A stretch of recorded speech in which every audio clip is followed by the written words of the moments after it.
কবর থেকে মৃতদেহ তুলে সেলফি তোলার পর ছেলেটির সাথে কি হয়েছিল আপনারা দেখুন।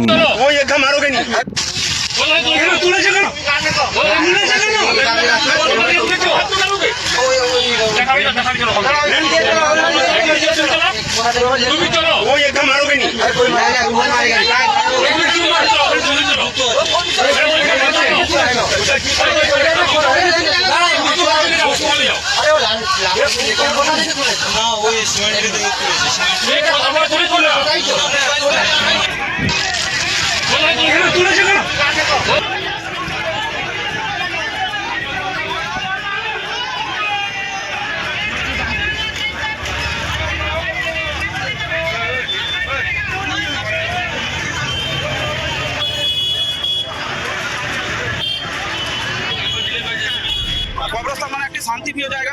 এখানে কোনো লোক তো যাতায়াত করে না। কবরস্থান কেউ মারা গেলে এরা মাটি দিতে আসে। ঠিক মিডিল পজিশন থেকে পুরো ফুঁড়ে বডিটাকে তোলা হয়েছে।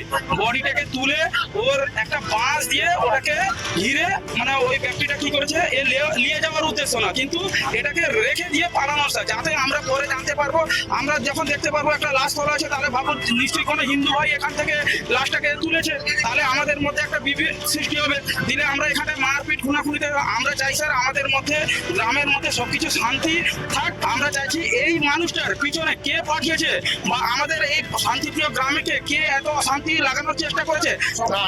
ওই লোককে স্যার তান্ত্রিকও মনে হয় না, পাগলও মনে হয় না। ও লোকটা সরাসরি আমাদের এই শান্তিপ্রিয় জায়গার মধ্যে আমাদের মধ্যে গন্ডগোল এবং বিভেদ লাগানোর সৃষ্টির চেষ্টা করছে। আমরা খবর পাই যে একটা গ্রেভিয়ার্ড থেকে একটা ডেড বডি, যেটা 57 বছরের পুরনো, তার একটা স্কেলেটন একজন ব্যক্তি তুলেছিলেন। সেটা নিয়ে উত্তেজনা সৃষ্টি হয়েছিল। সেই ব্যক্তিকে এখানকার কিছু মানুষজন মারধর করেছে।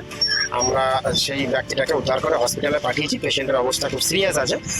এরপরে আমরা যেটা যেটা স্টেপ নেওয়া সেটাই। এলাকার মানুষজনের দাবি, ওদের মধ্যে একটা উৎকণ্ঠা রয়েছে যে এই ব্যক্তি কেন এটা করলেন, কিসের জন্য করলেন, এটা আমাদের কাছে ওনারা বলেছেন। আমরা যাতে সেটা ভালো করে ইনভেস্টিগেশন করে দেখি। ইনভেস্টিগেশন করে আমরা পুরোটাই দেখবো।